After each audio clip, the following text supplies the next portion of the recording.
Tell me how I'm supposed to feel. Hey everybody, and welcome to Burn After Viewing. I'm Discount Drew Gooden. Today we're going to talk about Are You the One? Are You the One is a dating reality game show on MTV where 20 sluts are gathered from all over the world to compete in a rigged game that's hosted by a child. We're starting with season 4 because no one pays me for this. The idea of the show is that everybody on it has taken an OkCupid test before they come in, and has one person on the cast that they're the best match with. The show calls that person your perfect match, though I would find it really challenging to learn that my perfect match in life was a 30-year-old in a backwards hat threatening to fight a room full of people.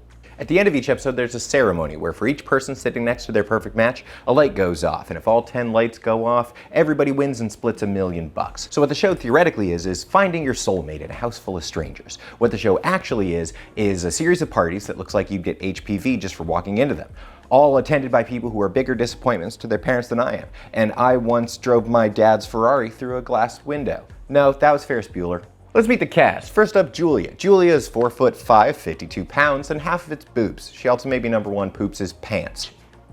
Julia likes attention and seems to like giving guys the vibe that if they just try a little bit harder, maybe she could be interested. And boy, does it work. A bunch of brawls break out all over the house with guys vying for her attention, because these people are basically just wolves.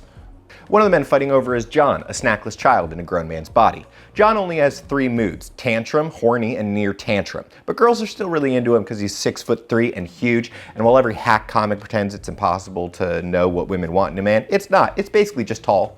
John has, and I hope they won't they, because they shouldn't they, with Emma. Emma has confidence issues. She's rejected by John like a dozen times in the course of the show, but that's what she loves. She'll have these speeches where she'll stand up and say that she's not going to take it anymore and that she deserves better, and everybody applauds for her. But those applause are short-lived because by the end of any given episode, she's just trailing after John again.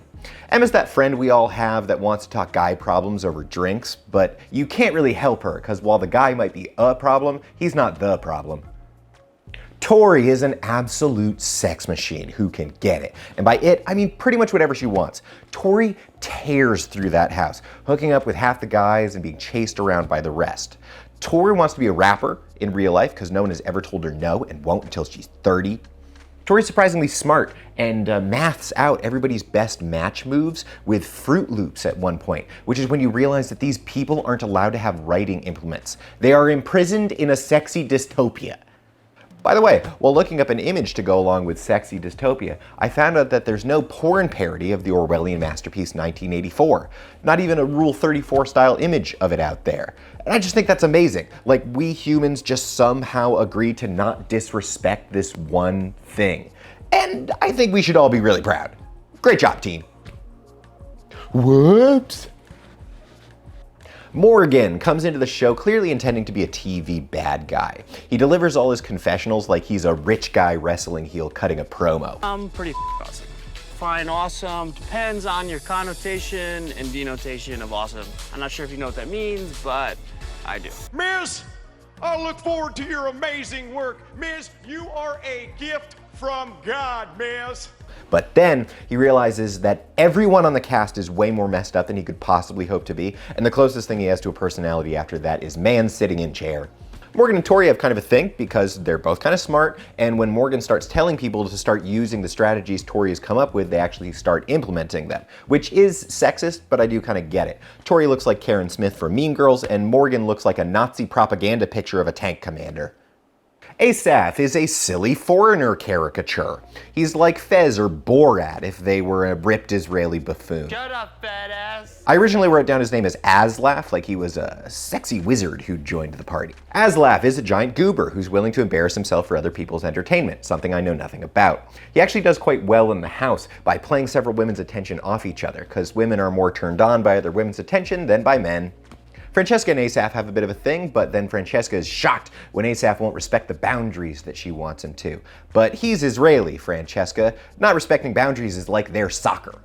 Victoria's milkshake is thick as hell, and she's basically in one consistent relationship with one guy almost the entire length of the show. But the show doesn't acknowledge it until the episode where they break up. It's always in the background. It's almost as if the show itself is tired of the dating show trope of the thickest girl and the tallest guy immediately beelining for each other, even when they can't see each other. Prosper is the hottest dude in the house. Shanique is the best looking person on the show. Zay is sexy, so she wants him. If I were dating a man, he would be at the top of my list with Michael Jordan, Denzel Washington, Taye Diggs. God, do I have a black thing? Prosper actually is the thing that this house full of chest-puffing wannabes want to be. He regularly intimidates some wall-punching white boy off in the middle of a tantrum without even trying to. Prosper rules. Camille has a few things. Number one, her bottom lip is trying to escape. Number two, she clearly has real self-esteem issues, so sorry about earlier. She has a speech at one point where she says that not only is she fine being a number 2 girl for Asaph, but is actually fine being a back burner number 3 for that girl. So, woof. But her third thing is that, fascinatingly, she follows Tori around the house, and whenever Tori is sexy at someone, Camille will do it with her. My theory is that she just wants to bang Tori, which, my black thing notwithstanding, I totally get. Tyler comes in as big man on campus night 1 and then immediately blows it by going after 3 different women at once, one of whom announces the next day that he invited her to go to the boom boom room, despite being theoretically involved with somebody else. At this, Tyler stutters and says she's lying, but then admits to it and makes excuses, showing himself to be the sort of somewhat insecure person that this group of jocks and cheerleaders eat for fucking breakfast. You know, on account of them all having grown boobs and shoulders 5 years before everybody else in their grade. If Tyler had instead reacted with explosive anger or shrugging indifference, they would have continued to respect him, because these people haven't liked any societal change that we've made since we stopped hunting mammoths and pooping into birds' mouths. By the way, Fred Flintstone on the toilet, no problem with image results for that one. A banquet of choices. Steven is a guy at a party singing a John Mayer cover directly to your girlfriend. He catches feelings for Julia at one point and then follows her around for the entire show and uses every confessional to talk about how he's a tough guy and that it's crazy that he's falling for someone, like he's Angel from Buffy or something. But vampires and reality stars are different, though they both are parasites that look ghoulish as they age. Sam is funny and cool, and I like him even though he looks like he splits his time between surfing and selling weed. I don't really have anything to say about him, so I assume I care enough about the quality of this video to cut this part out. I didn't. Then we come to Gio.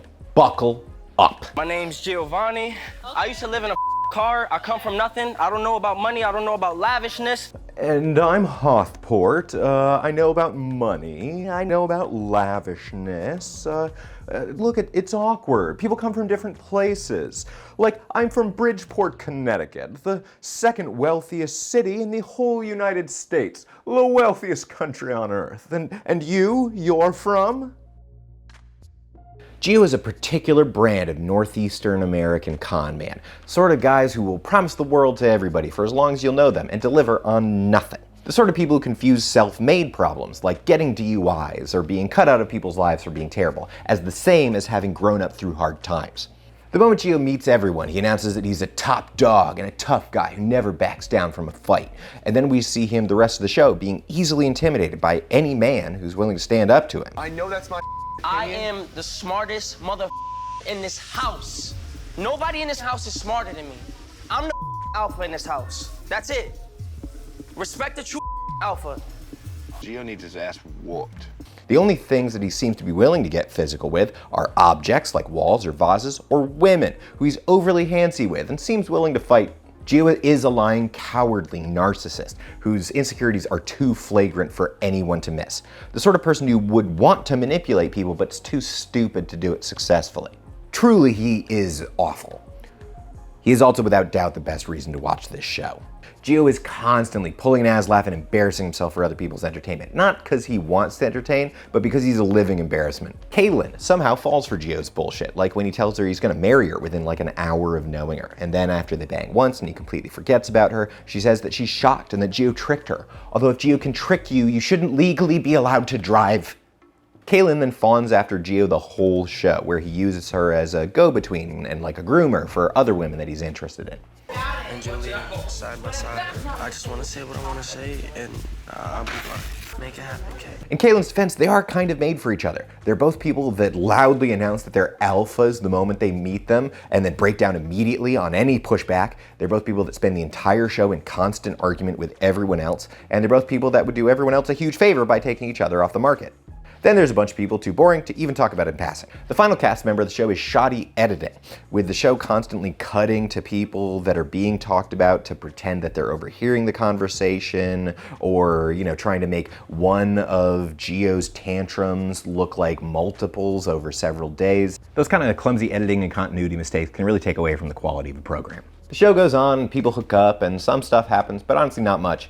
Basically every scene from Are You the One is like one of the house sketches from SNL. Wait, you were gonna make margaritas? Yep, and now that I've seen that you've made pina coladas, I think that we need to have a little chit chat. But will they all get their matchup money? Spoilers. Yes, because it's actually not a very difficult logic problem to solve. Unless you have to do it with Lucky Charms, I guess. Highlights. Adults applauding for Light.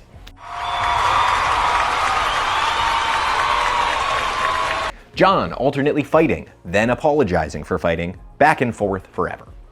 Tyler getting picked last every single week. Prosper being high as hell. White boys punching walls. So many white boys punching walls. Women losing their minds over being called fat. Shut up, fat ass. What'd you call me? What'd you call me? I swear to God, if you don't have a mic on, I will. So that's why I put on weight? So you just called me fat. Why the in this moment, do you think it's okay to mention a girl gaining weight? That meant, no, not put on weight now. I meant like, it was the joke of you as you were a little kid, you grew into it. Anytime the show pretends they have judges. Judges say that is a match. Show me one. Are You the One kind of sucks. It's alright, but it doesn't really do anything special or unique, and shows where hot 20-year-olds are liquored up and made to embarrass themselves are a dime a dozen on reality TV. There's also no real human lesson to be taken from watching it, unless the lesson is that being as terrible a person as possible is ultimately rewarded both personally and professionally. But I think we all kind of knew that, and we're doing our best in spite of knowing it. The whole season is not worth watching. There's just too much filler content. Honestly, every episode does share about 25 minutes in common with every other episode. You could condense the entire season into one good episode of reality TV, and I know that because they did it. Here's a link to the best of season 4 episode that's 45 minutes long that they made and features everything of any relevance that happened to anyone. If you wanted to watch this thing, just watch that. Really, the only reason to watch the show is Gio, and that particular secondhand superiority hit you get when you watch people who are absolute train wrecks. You know, the one emotion that all of reality TV is meant to produce in America. In other countries, reality TV is often used to tell tales of betterment or hope or exploration into other people's lives. But in America, it's almost exclusively used to manufacture that particular illusion where by watching terrible people, we feel better about ourselves. Though the reality is, by watching and participating in these things, we are concretely making these people wealthier, more successful, more influential on our society, and making more people want to be like them. While Schadenfreude feels good and distant from the thing that you're laughing at, you are concretely part of the problem anytime that you watch or talk about or make YouTube videos about them. God damn it! God damn it, they got me! Oh, son of a bitch. I'm not doing these anymore. God damn it, I'm so mad. Oh, my penis. This is the last one of these. We're not doing anymore. I'm done.